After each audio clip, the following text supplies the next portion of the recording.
menyangka bahwa itu semua dapat mengekalkan kebahagiaan, dapat menunjang kehidupan yang langgeng. Ada yang berlomba-lomba mengejar-ngejar harta. Seluruh waktu dalam hidupnya habis untuk mengejar harta.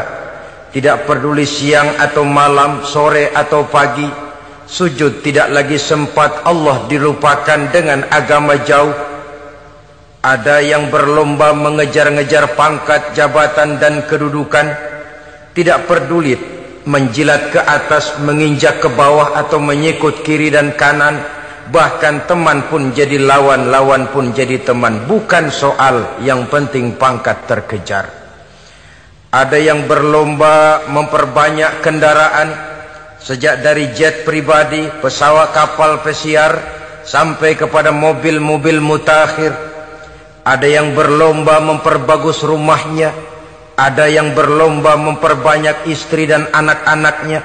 Seluruhnya tenggelam di dalam perlombaan yang menurut ukuran mereka akan mendatangkan prestise, kemegahan dan kebanggaan. Allah Subhanahu wa ta'ala menegur, memberikan peringatan dalam surah yang pendek, yaitu surah At-Takatsur. Alhaakumut takatsur hatta zurtumul maqabir kalla sawfa ta'lamun. Alhaakum ay syaghalakum an ta'ati rabbikum. Kamu telah lalai daripada taat kepada Tuhanmu, dan yang menyebabkan kamu lalai itu tidak lain at-takatsur. At-takatsur artinya at-tabahi bi kathrati mata'id dunya. Bermegah-megah dengan memperbanyak kesenangan hidup duniawi. Dengan kata lain, berlomba-lomba mengejar kemegahan duniawi telah menyebabkan kamu lalai daripada mengingat, daripada taat kepada Allah Subhanahu wa ta'ala. Apabila orang cenderung materialistis, seluruh kegiatan hidup dikerahkan untuk berlomba memperbanyak materi. Apa namanya harta benda, apa namanya rumah, apa namanya pangkat dan jabatan. Maka dikala itu seseorang akan sangat mudah lalai daripada taat kepada Allah Subhanahu wa ta'ala. Hilanglah kesadaran bahwa sesungguhnya apapun yang kita miliki dalam kehidupan dunia ini tidak lain hanya barang titipan sementara. Kita cari, kita kejar, tapi setelah kita dapatkan, jangan dia dijadikan tujuan. Jadikanlah dia sebagai alat. Apabila harta benda duniawi sudah dijadikan sebagai tujuan daripada kehidupan, maka sesungguhnya kita sudah terseret dalam satu siklus, satu lingkaran setan yang tidak akan pernah berujung.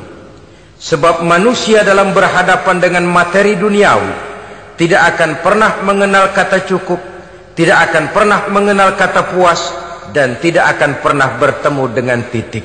Selalu koma, selalu kurang, selalu. Saudara-saudara kaum muslimin rahimakumullah.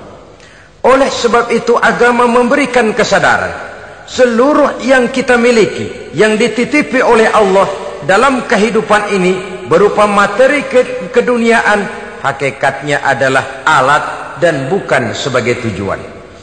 Apabila alat sudah kita jadikan tujuan, kita akan terjebak ke dalam satu perlombaan yang justru akan mencelakakan kita sendiri.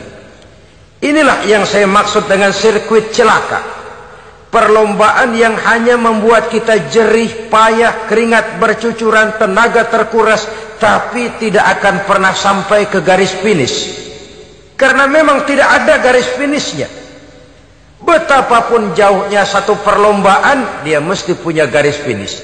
Tapi kalau sudah at-takatsur, berlomba bermegah-megah diri, maka barangkali tidak akan pernah ada garis finishnya. Kita akan terseret dalam lingkaran setan, berputar di seputar itu tanpa tahu kapan berhenti dan di mana titiknya. Agamalah yang memberikan kesadaran. Alhaakumut takatsur. Bermegah-megahan telah membuat kamu lalai daripada taat kepada Allah Tuhanmu. Semua sadar bahwa kita diciptakan tidak lain adalah untuk mengabdi kepada Allah. Nilai pengabdian ini sering lentur, nilai pengabdian ini sering luntur, manakala kita sudah berlomba-lomba, bermegah-megah dengan materi kehidupan dunia. Islam jelas tidak menganjurkan penganutnya jadi orang miskin. Bahkan Imam Ali karramallahu wajhah pernah mengatakan, kemiskinan bisa menyebabkan kekufuran. Ayat yang pertama turun juga kita tahu, Iqra, baca olehmu. Kan seolah-olah Quran cuma tidak langsung saja bilang, hai orang Islam, kamu jangan jadi bodoh. Kebodohan menimbulkan kemiskinan, kemiskinan mendekatkan kita kepada kekufuran. Jadi miskin sama kufur tetangga. Artinya dalam kondisi miskin, kemudi hati itu mudah terombang-ambing. Oleh sebab itu sering kemiskinan umat Islam ini dimanfaatkan oleh orang-orang lain untuk menyebarkan agamanya. Padahal agama adalah soal keyakinan yang tidak mungkin ditunjang dengan supermi, ditunjang dengan beras, pakaian, obat-obatan, beasiswa. Agama adalah soal keyakinan. Keyakinan adalah soal kebenaran, dan kebenaran itu adalah milik bersama.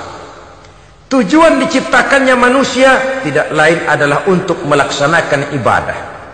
Kalau orang tenggelam dalam perlombaan memperbanyak harta, mempertinggi kedudukan, memperindah segala macam yang sifatnya duniawi, biasanya itu akan membuat dia lalai dari taatnya kepada Allah Azza wa Jalla. Kadang bukan hanya lalai daripada taat, juga sering terjebak kepada maksiat. Karena kalau pola pandang dan tolok ukur sudah benda duniawi semata-mata, sangat tidak mustahil orang lalu terjebak ke dalam prinsip menghalalkan segala cara. Asal sudah tujuan tercapai, cara apapun halal. Akhirat nomor 18. Nah, bukankah memang barangkali kita sejak kecil sudah dilatih untuk materialistis? Umpamanya kita hanya sering dilatih untuk takut kepada yang konkret-konkret saja, takut kepada yang nyata-nyata saja. Seorang ibu kalau menakuti anaknya, aduh nak, kenapa ini kau kerjakan? Kalau bapakmu tahu, waduh, habis kamu. Ya, kita lihat, kalau bapakmu tahu, kalau polisi tahu, kalau hansip tahu, kalau satpam tahu. Tapi jarang seorang ibu menanamkan kepada anak, nak, kenapa ini yang kau lakukan, nak? Bukankah kau tahu Allah lihat, Allah tahu, Allah dengar, Allah, nak? Diajarkan takut kepada yang gaib. Karena kalau takut dia kepada polisi, dia pasti bisa cari tempat lain dong yang polisi kagak lihat. Kalau takut dia kepada satpam, minggir dong ke tempat yang kira-kira satpam nggak lihat. Tapi kalau sudah takut itu terpulang kepada Allah, kepada yang gaib, tidak sejengkal tanah pun yang terhalang dari pengetahuan Allah. Tapi itulah salahnya kita. Sejak kecil anak-anak sudah kita latih untuk takut hanya kepada yang konkret-konkret saja. Akibatnya sampai dia besar melembaga dalam kehidupannya. Dia nyolong, kata temannya, kamu nyolong ya? Iya. Kok nyolong sih? Emang? Kenapa nyolong? Biarin.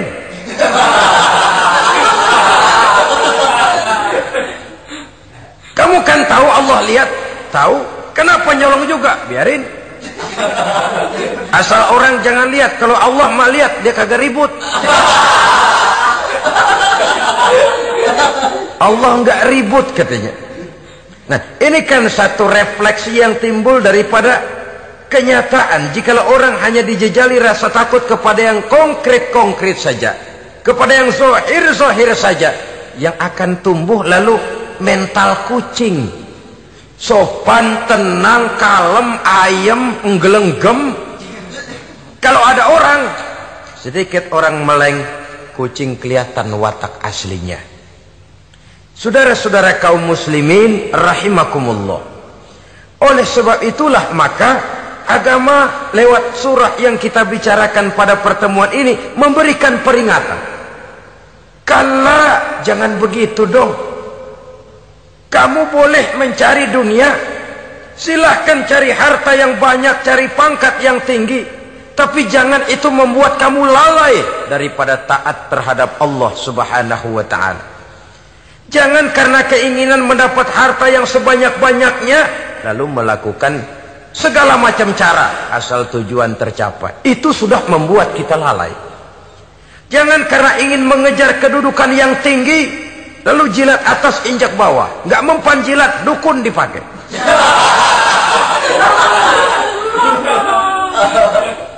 Itu kan sudah membuat kita lalai.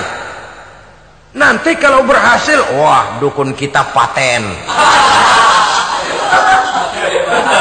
Tapi kalau gagal, dukun sialan, kagak mantu. Hilanglah Allah dalam kehidupan kita. Makin materialis, dan perlombaan ini membawa kita kepada kecelakaan. Kala, sekali-kali jangan begitu. Nyatanya kan ada orang nyari duit, setelah duitnya banyak dibudakin oleh duit.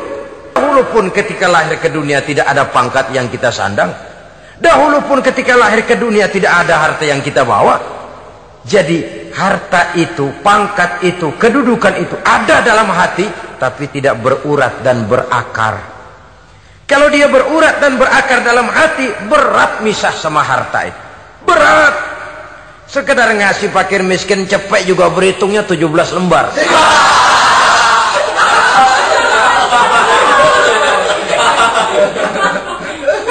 Dengar di kantornya mau ada mutasi, pindah dia dari tempat basah ke tempat kering, baru berita burung udah meriang duluan. Ini nanti bagaimana, itu nanti bagaimana, ini nanti bagaimana. Kan tidak jarang orang yang kena apa istilah kerennya zaman sekarang itu post power syndrome. Post power syndrome ini pernah dianalisa oleh Nabi. Kata beliau, irhamu salasatan minan nas. Sayangilah 3 macam manusia. Siapa mereka? Pertama, azizan zalla, orang terhormat yang jatuh hina. Ini yang sering terkena post power syndrome. Biasa kemana-mana dikawal, dihormati, datang ke tempat ini protokol siap, ini serba diatur semua, serba beres.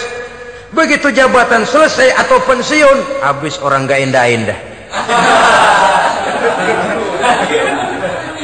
Dia lihat orang diemin aja, orang diemin dan orang tonton. Ini kalau nggak kuat mentalnya, itu kena post power syndrome. Akibatnya ya bisa jantungan, bisa leper, bisa darah tinggi. Ya penyakit-penyakit yang zaman dulu kita nggak kenal. Ini kan makin banyak dokter, makin maju ilmu kedokteran, makin aneh penyakit. Saudara hadirin yang saya hormati, post power syndrome kena apa yang dinamakan frozen emotional attitude. Tidak kuat menghadapi kenyataan. Azizan zalla, orang terhormat yang jatuh hina, itu sangat perlu dikasihani.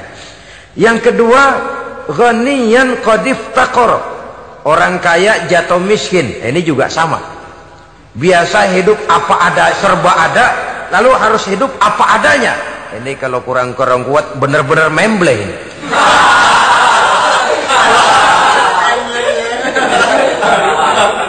Kalau tidak kuat mentalnya, biasa hidup serba enak, serba nikmat, cuma kerjanya neken cek, main apa itu kredit card, macam-macam fasilitas dipunyai, tahu-tahu jatuh bangkrut, jatuh miskin.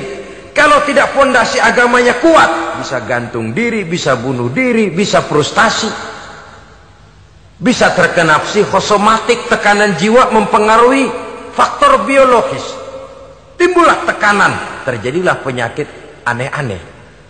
Al-ghaniyan qad iftaqara, orang kaya jatuh miskin, itu perlu dikasihani. Yang ketiga, wa faqihan yal'abu bihil juhal, ahli fikih tapi dipermainkan oleh orang-orang bodoh. Hanya kebetulan orang bodoh itu punya kekuasaan. Hukum bisa dipesan.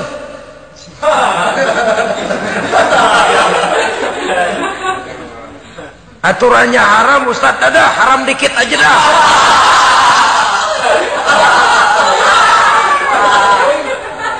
Sibuklah tuan fakih ini, ahli fikih ini mencari dalil kebet sana kebet sini supaya yang tadinya haram benar bisa jadi haram sedikit. Padahal yang minta ini orang bodoh, tidak ngerti agama. Cuma karena punya kekuasaan dipermainkan oleh orang yang fakih. Orang yang fakih ini dipermainkan. Kasihan orang yang seperti itu. Wa faqihan yal'abu bihil juhal. Ahli fikih tapi dipermainkan oleh orang-orang bodoh. Akibatnya karismanya hilang, wibawanya lenyap. Dia menyangka bahwa dengan mengharam-haram sedikit-sedikit itu dia bisa mendapat keuntungan yang berganda-ganda. Padahal akibatnya itu hanya akan membawa kecelakaan saja. Allah peringatkan benar, kala sekali-kali jangan begitu.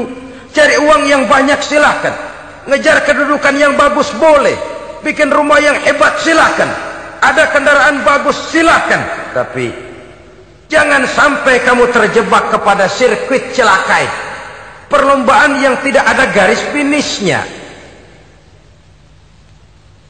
Sering dicontohkan orang menghayal, melamun, kamu kenapa nggak mau ibadah? Lah, bagaimana mau sembahyang, saya di Jakarta masih ngontrak.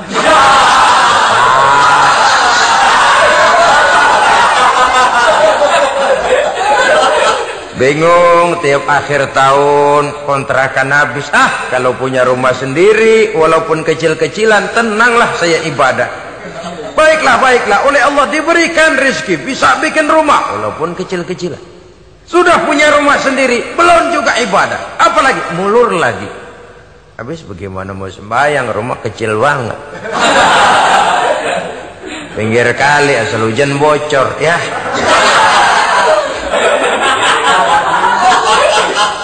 Kalau bisa punya rumah permanen, rajin dah ibadah dah. Iyalah, diberikan rezeki bisa bikin rumah besar, kamarnya banyak, halamannya luas, kendaraan belum ada, perabotan belum lengkap. Sudah ada kendaraan, belum kayak orang-orang. Sudah kayak orang-orang, masih sama dong, kudu di atas. Kapanlah selesainya? Kala, sekali-kali jangan begitu. Jangan kamu mengumpulkan harta bermegah-megah membuat kamu lalai dari taat kepada Tuhanmu. Engkau tinggalkan rukuk dan sujud, engkau jauh dari masjid, engkau kering dari kehidupan beragama. Sebab itulah maka pembangunan fisik material tidak bisa dipisahkan dengan pembangunan mental spiritual. Tidak hanya cuma dalam teori, tapi juga harus dalam praktek.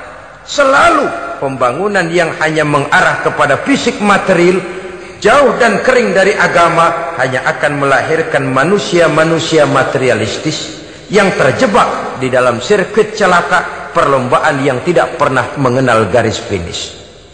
Sebab itu agama mengajarkan, orang kaya itu siapa sih? Yang banyak duit? Belum tentu. Yang kebunnya di mana-mana ngebelata? Belum tentu. Yang pabriknya selebar-lebar? Belum tentu. Yang punya segala macam peternakan, dari peternakan gajah sampai peternakan kutu?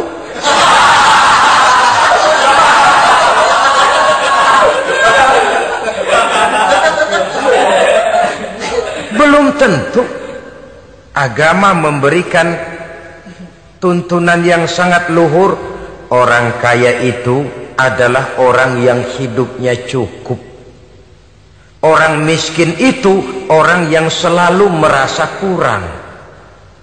Bagaimanapun banyak duit saudara miliki, kalau masih merasa kurang, masih miskin saudara. Saya punya uang 1.000 rupiah, Anda punya uang 1 juta rupiah. Mungkin saya lebih kaya dengan uang yang 1.000 ketimbang Anda 1 juta. Kenapa? Dalam tangan saya uang 1.000 besar, artinya sesuai dengan kebutuhan saya. Tapi di tangan Anda uang 1 juta, kebutuhan Anda lebih besar daripada itu lagi. Maka agama mengajarkan sifat qanaah, merasa cukup, dan itulah sumber kekayaan yang hakiki. Orang kaya adalah orang yang hidupnya cukup. Kalla saufa ta'lamun, jangan begitu, nanti kamu akan tahu. Tsumma kalla sawfa ta'lamun. Jangan sekali-kali begitu, suatu saat kamu pasti akan tahu. Kalla law ta'lamuna ilmal yaqin, tsumma latarawunnaha 'ainal yaqin, tsumma latus'alunna yawma idzin 'anil na'im. Nah, kapan perlombaan ini akan menyadarkan orang biasanya? Hatta zurtumul maqabir. Sampai kamu dekat ke liang kubur. Itu biasanya kalau istilah orang sekarang baru ngeh. Asal sudah napas sampai tenggorokan disambung dengan selang. Sudah Senin Kemis dibantu dengan alat picu jantung. Gerak, gerak, gerak, gerak. Sudah kayak orang mau gergaji kayu. Dikala itu barulah sadar orang biasanya. Dan kesadaran semacam itu, kesadaran yang terlambat. Kesadaran ala Fir'aun. Fir'aun selagi hidup diajak beriman dan nehi aja.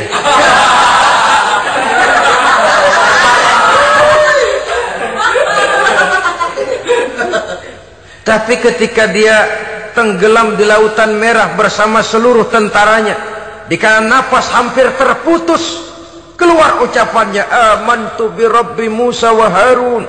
Aduh, kalau begini mah saya juga percaya kepada Tuhannya Musa dan Harun. Saya beriman kepada Allah. Lagi timbul tenggelam mau sekarat baru beriman. Hatta zurtumul maqabir. Kamu telah lalai dari sebab bermegah-megah sampai kamu masuk ke liang kubur, dekat ke liang kubur. Kalimat zurtum di sini menjelaskan bahwa kubur itu tidak selamanya. Zurtum itu dari kalimat zaro ya zuru, berziarah. Orang berziarah kan sebentar. Ke kubur itu sama dengan berziarah kita di situ. Sebentar, tidak akan selamanya, tidak akan kekal dalam kubur. Bahwa kubur itu cuma satu halte dari sekian halte yang harus kita jalani.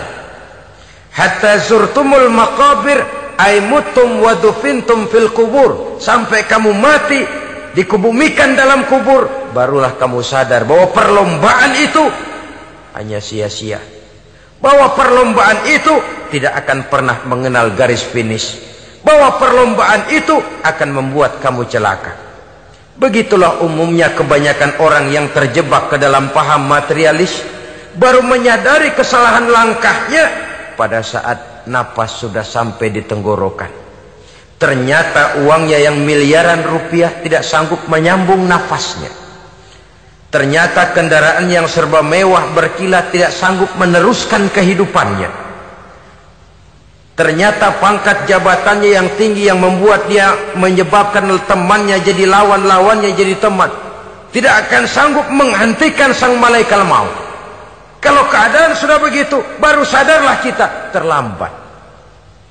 Karena saat seperti itu akan dihadapi oleh setiap orang. Kala, jangan begitu. Sadarlah kamu bahwa kalau sudah dekat ke liang kubur kamu baru insaf, itu terlambat. Sebelum nafas sampai di tenggorokan, pintu taubat masih selalu terbuka. Tapi manakala nafas sudah sampai di tenggorokan, tertutuplah pintu taubat untuk orang yang bersangkutan. Oleh sebab itu, perlombaan dengan bermegah-megah terhadap materi duniawi, tolok ukur dan pandangan hidup yang terbatas kepada wujud benda semata-mata, memang sering menyebabkan orang lalai, sering menyebabkan orang lupa diri, tidak sadar tentang hakikat yang terpenting dari kehidupan ini, yaitu tentang dari mana dia datang, di mana dia sekarang, dan kemana dia akan pulang. Sungguh, ilmu pengetahuan tidak akan pernah mampu menjawab persoalan ini. Sungguh, filsafat juga tidak berdaya menghadapi pertanyaan seperti ini. Hanya agama yang mampu memberikan kepastian batin tentang hakikat dari mana kita datang, di mana kita sekarang, dan kemana kita akan pulang. Makin kita renungi pertanyaan ini, makin kita menemukan diri sendiri. Dan makin kita menemukan mengenal diri sendiri, kita akan semakin mengenal Allah Subhanahu wa ta'ala. Semakin kita mengenal Allah, maka akan semakin terpanggil kita untuk dekat dengannya, mentaati segala perintahnya, dan berupaya menjauhi segala yang dilarangnya. Dengan demikian selamatlah kita dari satu perlombaan yang hanya akan menyeret kita kepada menghalalkan segala cara, jauh dari agama, jauh dari Allah, bahkan jauh dari sesama manusia. Karena umumnya perlombaan seperti ini akan cenderung melahirkan manusia yang egois. Muslimin rahimakumullah. Lebih jauh, mari kita mengikuti peringatan Allah dalam surah Al-Munafiqun ayat 9. Di sini Allah Subhanahu wa taala mengingatkan, A'udzu billahi minasy syaithanir rajim.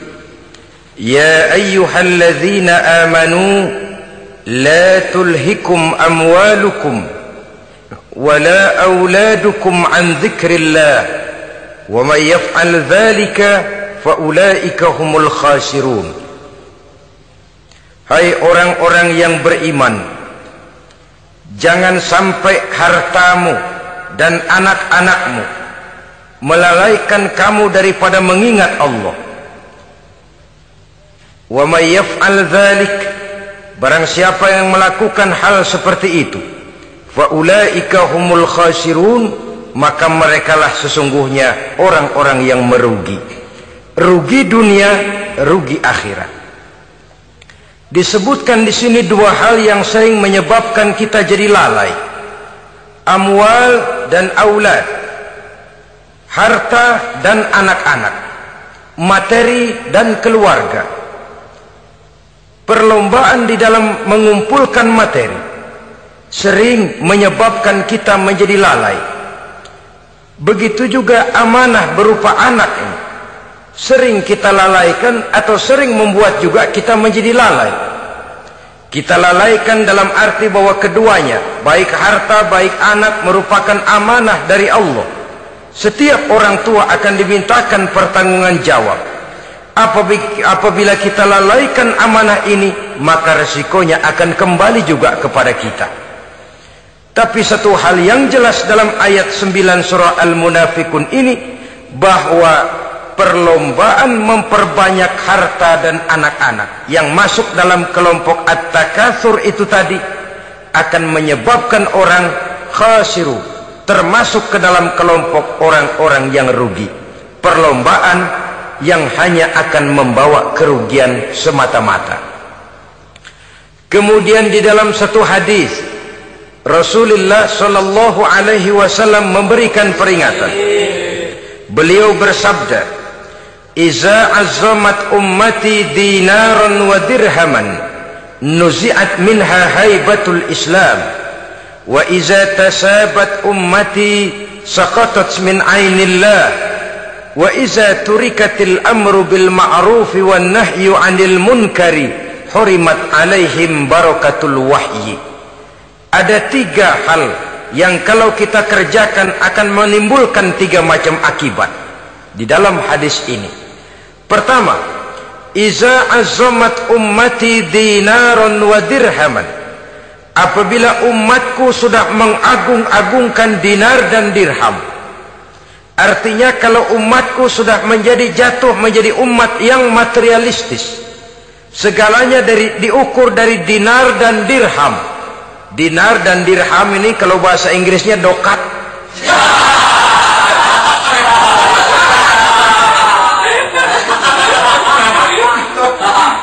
Segalanya diukur dari segi dinar dan dirham saja. Nuzi'at minha haibatul Islam, akan dicabutlah kehebatan Islam dari mereka. Memang ada kalanya kita berkata bahwa tanpa uang kita tidak bisa berbuat apa-apa. Tapi kalau itu dijadikan landasan dari segala sesuatu, itu yang dijadikan ukuran, itu yang dijadikan tujuan, kita hakikatnya sudah gagal sebelum melangkah. Apapun saja profesi kita, apabila sudah menjadi pendewa dinar dan dirham, akan hilanglah kehebatan Islam, akan dicabut kehebatan Islam itu. Umat Islam bisa dibeli, ulama bisa dikontrak, kiai bisa dicarter. Saudara hadirin ma'asyiral muslimin rahimakumullah, apabila umatku sudah membesar-besarkan dinar dan dirham, bermegah-megah dengan itu, berlomba-lomba memperbanyak itu yang menjadi tujuan dan tolok ukur dari segala kegiatan, nuzi'at minha haibatul Islam, akan dicabutlah kehebatan Islam. Hilang itu wibawa. Walaupun dia bernama umat mayoritas dalam jumlah, tetapi dia minoritas dalam peranan. Mayoritas dalam bilangan, tapi minoritas dalam percaturan kegiatan hidup ini. Kita ingat di zaman pengembangan Islam di masa Rasulullah sallallahu alaihi wasallam, mereka berlomba-lomba mengorbankan dinar dan dirhamnya untuk kepentingan agama, bukan mengorbankan kepentingan agama untuk mencari dinar dan dirham. Kita di zaman sekarang sering terjadi penjungkiran nilai, terbalik yang kita amalkan. Nabi Ibrahim mengorbankan putranya Ismail untuk kepentingan agama. Kita sering sekarang ini mengorbankan kepentingan agama untuk anak-anak kita. Dulu anaknya yang dikorbankan buat agama, sekarang agamanya dikorbankan buat anak. Dulu dinar dan dirham dibelanjakan untuk menopang agama, sekarang agama dijadikan alat untuk mencari dinar dan dirham. Saudara-saudara kaum muslimin rahimakumullah, memang apabila dinar dan dirham digunakan untuk penyangga perjuangan, itulah idealnya. Saya katakan tadi, dinar, dirham, uang, dunia cuma sekedar alat, bukan sekedar tujuan. Kita memerlukan alat ini. Membangun pesantren tidak cukup dengan semangat. Membangun rumah sakit Islam tidak cukup dengan pidato. Membangun masjid tidak cukup dengan semangat menggebu-gebu. Kita perlu semen, kita perlu pasir, kita perlu batu kali, kita perlu besi, dan itu semua beli. Tidak turun dari langit seperti turunnya embun di waktu pagi. Tidak mungkin rumah sakit Islam muncul ke permukaan hanya dengan sim salabim abracadabra.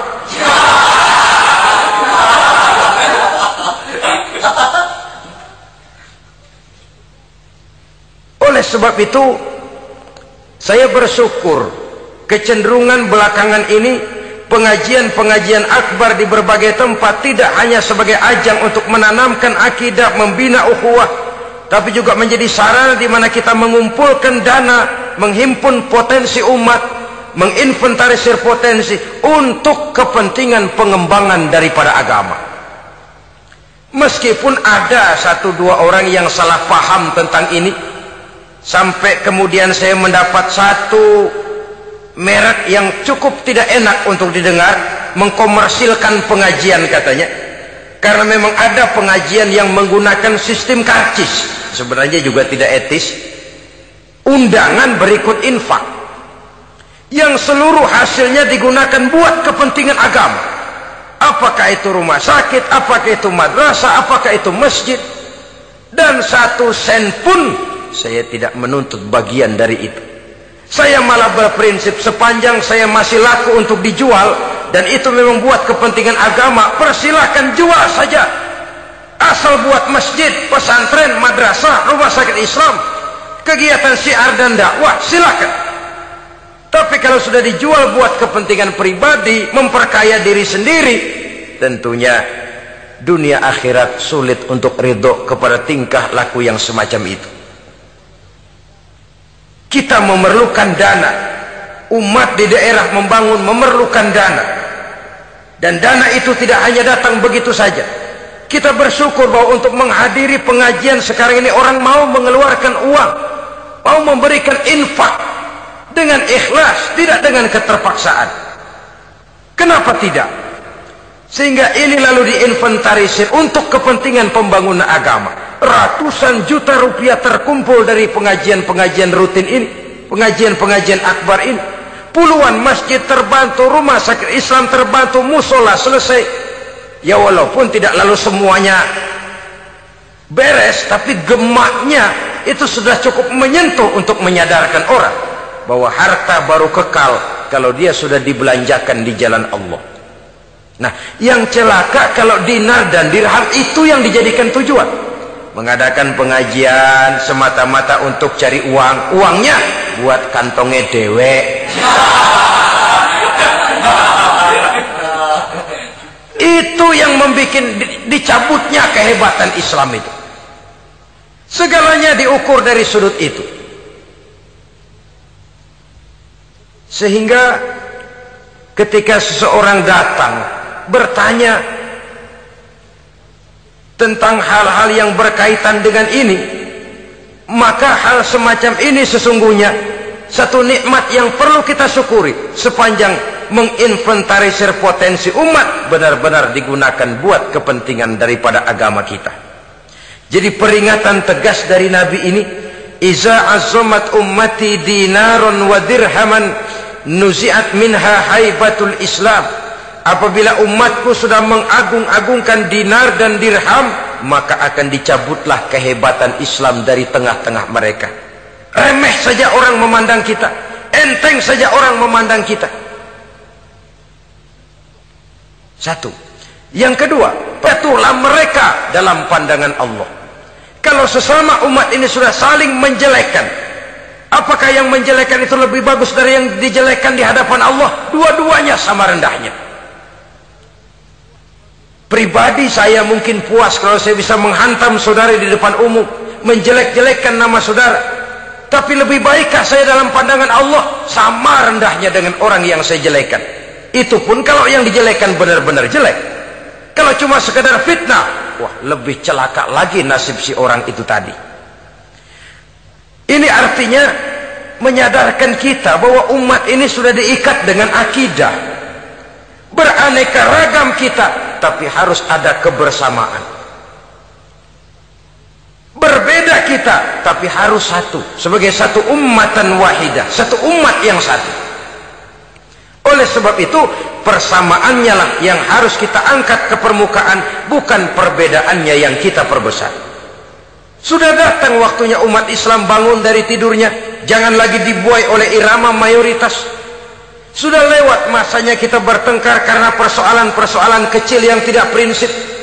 Sudah datang waktunya umat Islam bersatu, menyusun saf yang lebih lurus, oleh karena ia dihadapkan kepada tantangan-tantangan yang tidak semakin ringan. Kalau kita bertengkar dengan kita, kalau kita saling mencaci sesama kita, bukankah Yahudi tepuk tangan? Bukankah Nasrani menari-nari? Bukankah pihak ketiga akan menangguk di air keruh? Dan kerugian akan terpulang kepada kita semua. Tapi inilah realita, bahwa yang kita hadapi ini sesungguhnya musuh kita di luar kita, bukan di dalam kita. Apakah itu kemiskinan, kebodohan, maksiat, munkarat, ketidakadilan, kezaliman, kesewenang-wenangan, dan lain sebagainya. Yang musuh jadikan musuh, yang teman mari kita rangkul. Jangan terbalik, teman dimusuhi, musuh malah dirangkul. Maka berpesta poralah musuh-musuh Islam ini. Saudara-saudara kaum muslimin rahimakumullah, Nabi memperingatkan dengan tegas, wa iza tasabat ummati saqatat min ainillah. Jikalau umatku sudah saling mencaci maki, sudah saling berbantah-bantahan, jatuhlah mereka dalam pandangan Allah. Satu ayat menjelaskan jangan sebagian kamu meremehkan, yaskhar, mengecilkan, menganggap enteng orang lain. Boleh jadi yang dihina, diremehkan, dianggap enteng itu nilainya lebih bagus daripada yang menganggap enteng. Hakikat segala sesuatu itu cuma kembali kepada Allah. Di sanalah penilaian finalnya. Manusia hanya melihat yang zahir. Makin banyak harapan hidup ini kita gantungkan kepada manusia, makin banyak kita harus bersiap untuk kecewa. Saudara-saudara kaum muslimin rahimakumullah. Kemudian yang ketiga peringatan dari baginda Nabi, wa iza turikatil amru bil ma'rufi wan nahyu 'anil munkari hurimat 'alaihim barakatul wahyi. Apabila amar ma'ruf dan nahi munkar telah ditinggalkan, maka akan hilanglah keberkahan wahyu, akan hilanglah keberkahan Quran, akan sirnalah keberkahan agama. Amar ma'ruf dan nahi munkar ditinggalkan. Artinya di tengah masyarakat sudah tidak ada lagi yang menyerukan ini baik, ini tidak baik, ini halal, itu haram. Mari kita sholat, mari makmurkan taklim, santuni yatim piatu, makmurkan masjid. Seruan ke arah itu tidak lagi terdengar. Sementara tinggalkan judi, tinggalkan minuman keras, jauhi zina, seruan semacam itu pun tidak lagi terdengar. Maka hilanglah keberkahan wahyu itu. Karena amar ma'ruf dan nahi munkar merupakan bagian daripada ajaran agama kita. Menjadi sponsor dari segala macam kebajikan dan menjadi penghalang daripada segala macam kemunkaran sesuai dengan batas kemampuan yang kita miliki masing-masing. Nah, saya kembali kepada persoalan pokok di awal pembicaraan tadi.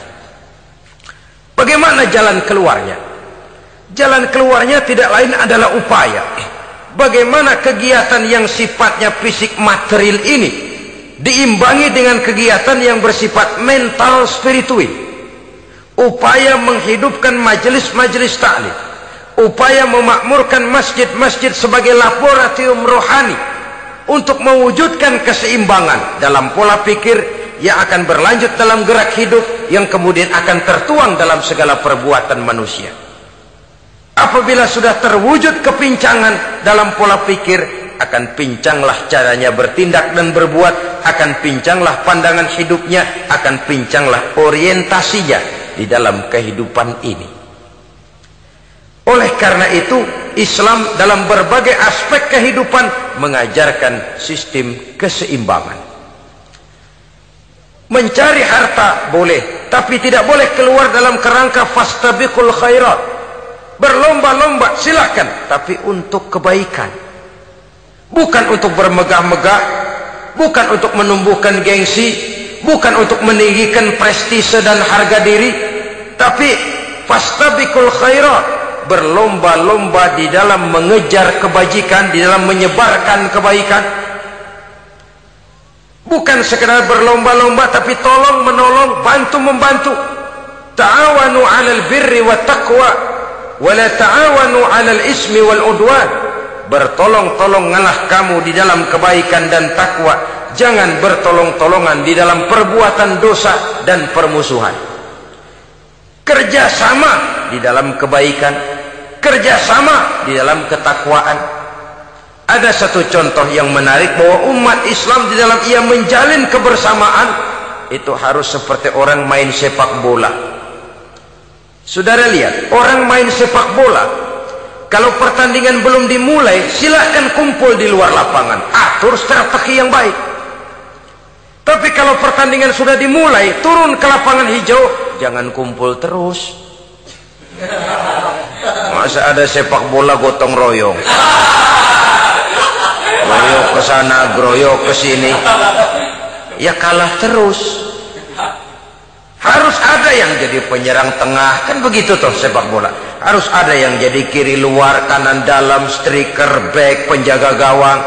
Yang penting kerjasama, teamwork, lalu mampu menciptakan operan-operan. Yang jadi back jangan ngiri sama yang jadi penyerang tengah. Jangan hasut, sebab bagaimanapun juga andai kata si penyerang tengah berhasil menjaringkan bola ke gawang lawan, kan kemenangan bukan kemenangan satu orang, kemenangan satu kesebelasan, kemenangan satu tim. Ini yang sering terjadi, back ngiri sama penjaga gawang, lalu penjaga gawang ngiri sama penyerang tengah, penyerang tengah ngiri sama kiri luar. Ya kapan mau menggolkan ke gawang lawan? Kita ini satu kesebelasan, posisi boleh berbeda. Umat Islam itu harus ada yang jadi camat, lurah, bupati, gubernur, menteri, jadi jenderal, jadi konglomerat, jadi pengusaha, jadi teknokrat. Yang penting kerjasama, teamwork, mampu menciptakan operan-operan yang akurat. Diego Armando Maradona, enggak pakai dia, enggak. Itu katanya maha bintang, gagah, hebat, lapangan hijau. Kapan Maradona hebat? Kalau ditunjang oleh 10 temannya yang lain, merupakan satu kesebelasan. Bagaimanapun hebatnya Diego Armando Maradona, kalau dia sendirian lawan satu kesebelasan, remek.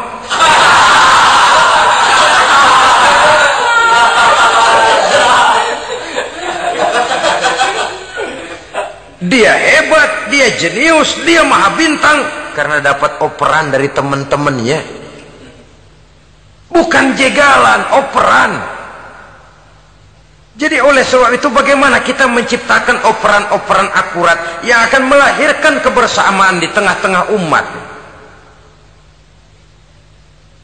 Artinya satu contoh saja. Misalnya seorang pengusaha besar, oleh karena kesibukannya di dunia bisnis, tidak perlu jadi ketua pembangunan musola. Tapi kalau ada musola belum selesai, operan. Operannya itu yang penting. Apa yang dioper itu? Semen, apa batu kali, apa besi? Yang penting operan. Operannya akurat. Kadang-kadang ada terjadi juga frustasi ngelihat lawan kesebelasannya terlalu kuat, ngoper ke gawang sendiri. Jebol. Kan sering terjadi begitu. Muslim didukung oleh umat Islam, ketika punya posisi menguntungkan malah mempersulit Islam. Ini kan ngoper ke gawang sendiri, bunuh diri namanya. Boro-boro jebolin gawang lawan, asal jangan bunuh diri juga lumayan. Jadi kalau saja kita mampu menciptakan kebersamaan seperti ini. Baju boleh berbeda, seorang muslim boleh dibungkus baju ABRI, boleh dibungkus baju dokter, boleh dibungkus baju teknokrat, boleh dibungkus baju konglomerat, sekedar baju. Tapi kalau terbukalah baju itu, kelihatan dadanya, terbersit nilai imannya, meresap sampai ke tulang sumsumnya. Dan pada saat Islam dikuti-kuti, akan timbul kecintaannya, akan timbul saya muslim dan saya bangga dengan Islam saya. Saya muslim dan saya mau berbuat untuk Islam saya. Saya muslim dan saya siap mati untuk Islam saya. Dengan baju apapun dia terbungkus, kalau roh, jiwa dan semangat semacam ini tertanam, saya yakin kita umat Islam akan mampu berbuat lebih banyak dengan mewujudkan operan-operan akurat yang sangat diharapkan oleh umat itu tadi. Oleh sebab itu, saudara-saudara kaum muslimin rahimakumullah, baju boleh berbeda, bendera boleh beraneka warna, tapi jikalau bernama muslim, persamaannya yang dicari, jangan perbedaannya yang diperbesar. Nilai persaudaraan yang diikat dengan akidah semacam inilah yang banyak dicari orang, yang banyak menyebabkan orang masuk Islam. Di mana masjid kelihatan benar sebagai simbol kehidupan demokrasi dalam menciptakan ukhuwah, wawasan ukhuwah ini. Masjid simbol demokrasi. Siapapun masuk masjid buka sepatu, demokrasi. Siapapun orangnya, tidak peduli merek apapun sepatunya. Apa itu keluaran Cibaduyut Bandung? Apa itu modelnya Belli Beltoni Itali? Tidak soal, masuk masjid buka. Jumatan, kopral datang lebih dulu depan, pral. Jenderal datang belakang saja, Jenderal. Tidak ada fasilitas khusus dalam masjid, karena di rumah Allah semua manusia sama. Si jenderal jangan lagi merasa jenderalnya, si pengusaha jangan lagi menonjolkan kebosannya. Masjid adalah simbol demokrasi daripada kehidupan umat. Sebab itu jangan terjebak kepada sektoral di dalam kita berbicara tentang ukhuwah ini. Kita boleh terbungkus dengan baju apapun, tapi kalau di balik baju itu tidak lain jiwa Islam yang mau berkorban, mau mengeluarkan harta, bahkan siap mati untuk Islamnya, maka kebersamaan itu akan mudah kita wujudkan. Tapi sepanjang kita berpecah belah, sepanjang kita centang perenang, maka tidak akan banyak yang bisa kita lakukan. Satu-satunya perlombaan yang bukan hanya dibolehkan tapi bahkan sangat dianjurkan oleh agama, yaitu fastabiqul khairat, berlomba-lombalah di dalam kebaikan. Berlomba-lomba di dalam memakmurkan masjid, berlomba-lomba di dalam menghidupkan majelis-majelis ta'lim, berlomba di dalam menegakkan yang ma'ruf dan menghancurkan yang munkar, berlomba di dalam menyantuni yatim piatu. Tapi prakteknya kan kadang-kadang terbalik. Kalau sudah kumpul yang diakur-akurin, udah nambah kebun belum? Pabrik udah diperluas belum? Bisnis sudah sejauh mana? Belum pernah ada ketemu lalu kongko masjidnya udah digedein ya. Jarang yang ngomong begitu. Madrasahnya sudah bagaimana? Sejauh mana? Mesti yang enak itu ya nyocok-nyocokin. Bagaimana rumahmu sudah? Bagaimana kendaraanmu? Bagaimana pesawatmu? Bagaimana bukankah itu juga takasur? Dari obrolan kan nanti yang belum kan timbul panasnya. Gile dia udah beli gituan, gue belum. Timbul panasnya, lalu berusaha, berlomba lagi, bersaing lagi, berlomba lagi, bersaing lagi. Walaupun persaingan perlu, karena tanpa persaingan orang jarang mikir. Hidup itu kalau nggak ada tantangan kan tidur kita. Orang hidup smooth gitu ya, jalan tenang, setenang ya nggak maju orang itu. Orang itu baru bisa mengalami kemajuan kalau dia sudah dihadapkan kepada tantangan, gemblengan, gojlogan, fitnahan, hinaan, caci maki. Persaingan itu perlu supaya orang mikir. Kalau mikir dia berbuat, kalau dia berbuat dia bisa maju. Tapi persaingan yang sehat, bukan persaingan yang lalu menimbulkan fitnah, menghancurkan nama baik orang lain, yang dilatar belakangi oleh sifat hasud, dendam, iri hati, lalu menghalalkan segala cara. Tidak, bukan itu. Persaingan yang sehat ini akan menjadi alat picu agar orang lalu berlomba di dalam kebaikan.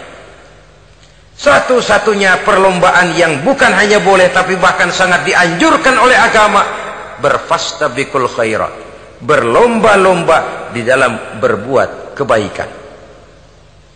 Berlomba-lomba membangun masjid bukan berarti di sebelah masjid bangun masjid lagi, bukan.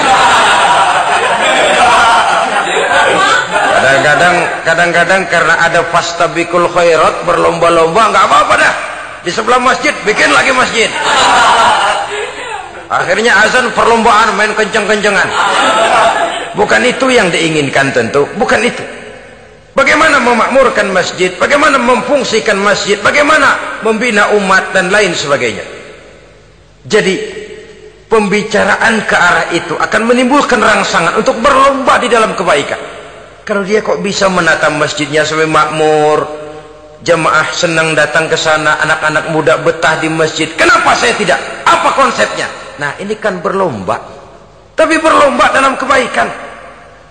Kalau dia bisa menghimpun anak-anak muda lalu diarahkan kepada jalan yang positif, kenapa saya tidak bisa? Dia punya potensi yang saya juga punya. Berlomba di dalam kebaikan. Perlombaan semacam ini akan memberikan ketentraman karena jalan yang ditempuh jalan ibadah. Tapi kalau perlombaan materi, at-takatsur tadi, yang timbul bukan ketentraman, panas. Karena panas, udah dekat, panas kan tetangganya hasud, dengki, iri hati, sakit, demam, orang lain maju, meriang. Lah kalau sudah begitu, hasud yang jadi bisikan hati, ya sudah, segala macam cara dilakukan untuk menjatuhkan orang lain. Dan itu sudah bukan lagi persaingan yang sehat. Saudara-saudara kaum muslimin rahimakumullah. Oleh sebab itu kita tutup pertemuan singkat kali ini dengan satu kesimpulan, bahwa harta adalah sekedar alat, bukan tujuan di dalam kehidupan. Tanpa harta barangkali orang sulit untuk bahagia, tapi harta semata-mata tidak merupakan jaminan bahwa orang lalu akan bahagia. Termasuk di dalam kata harta ini pangkat, jabatan, kedudukan, anak, istri, keluarga, rumah, tanah, pabrik, kebun, peternakan dan lain sebagainya. Perlombaan yang dianjurkan di dalam agama adalah perlombaan untuk berbuat kebaikan. Maka masalahnya sekarang, bagaimana kita memanfaatkan harta ini untuk sebanyak-banyak kebaikan yang bisa kita lakukan. Semoga kita mampu melakukannya dan kita tidak termasuk dalam orang-orang yang celaka yang lantaran bermegah-megah dengan kesenangan dunia saja. Terima kasih atas segala perhatian. Mohon maaf atas segala kekurangan. Usikum wa nafsi bitaqwallah. Wassalamualaikum warahmatullahi wabarakatuh. Waalaikumsalam.